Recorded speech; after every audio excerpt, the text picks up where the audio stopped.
waxaa maanta maxkamadda gobolka Banaadir hortagay tafatiraha guud ee goobjoog Cabdicasiis Axmed Gurbiye iyadoo oo lagu eedeeyay dacwo beenaad oo gadaal ka riixayo madaxweynaha Soomaaliya Maxamed Cabdullaahi Farmaajo si loo caburiyo saxaafadda iyo xorriyadda hadalka. Maxkamadda ayaa dib u dhigtay dacwadda iyadoo oo go'aan ka gaari doonta is-horistaag ay codsadeen qareennada wariyaha. Haddaba waxaa jira shakhsiyaad Soomaali ah iyo qaar caalami ah oo diiday maxkamadeynta sharci darrada ah kuna sheegay mid aan jirin oo la dhoodhoobay oo sharci darro ah loona baahan yahay in la laalo sida ugu dhaqsiyaha badan. Siyaasiyiinta ka hadlay waxaa ka mid ah ra'iisul wasaarihii hore ee Soomaaliya Cumar Cabdirashiid Cali Sharmaake waxa uu walaac ka muujiyay waxyeelada sii kordhaysa ee lagu hayo saxaafadda isagoo intaa raaciyay in dastuurku uu baneynayo xorriyadda hadalka iyo midka warbaahinta waxaana uu dalbaday in si hufan loo qaado kiiska wariye Cabdicasiis Axmed Gurbiye. xildhibaan Cabdiraxmaan Odawa oo hore u soo noqday wasiirkii arrimaha gudaha ee Jamhuuriyadda Federaalka Soomaaliya ayaa sheegay in kiiska Gurbiye uu qayb ka yahay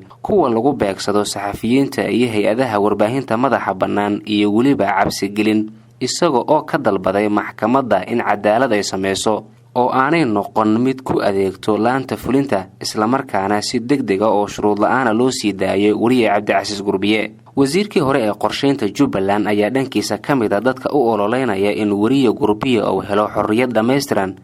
waxaana bartiisa Twitter-ka uu ku qoray in dacwadda la dedejiyo cadaalad la marsiiyo sida uu qabo dastuurka. hay-ado kale oo caalami ah ayaa arrintan ka hadlay waxaana ka mid ah hay-adda Human Rights Watch.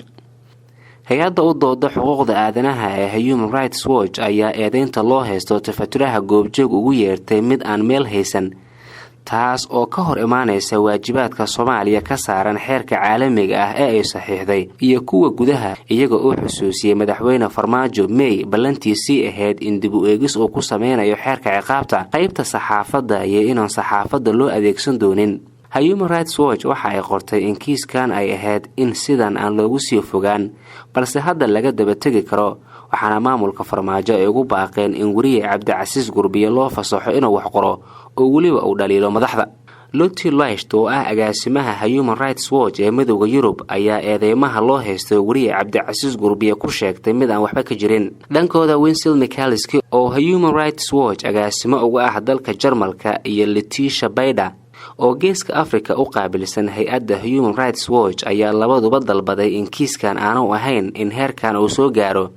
halka haweeneyda dambe ay intaa ku dartay in xeerkan loo adeegsanayo wariye Gurbiye uu duugoobay iyadoo dalbatay in la laalo. hay-adda CPJ ee Afrika ayaa dhankeeda sheegtay inayba qalad ahayd in Gurbiye la xiro bishii Abriil iyadoo oo kiiska ku sheegtay mid aan mudnayn in la xuso waxaana ay ugu baaqday dawladda in la laalo dhammaan eedeymaha loo haysto. hay-ado kale oo ay ka mid yihiin Somali Media Association iyo Somali Journalists Syndicate ayaa si isku mid ah waxba kama jiraan ugu tilmaamay eedaha loo haysto wariye Cabdicasiis Gurbiye. Somali Media Association waxay codsatay in la laalo dacwadda halka Somali Journalists Syndicate ay sheegtay in filla Soomaaliya ay ku miran tahay dacwadda Gurbiye iyadoo oo cambaareysay eedeymaha loo haysto iyo cagajugleynta uga imaanaysa wariyaha hay-ado kala duwan oo dawladda ah. wariyaha rogcadaaga ah ee Soomaaliyeed ee VOA Mudane Haaruun Macruuf ayaa bartiisa Twitter-ka ku soo qoray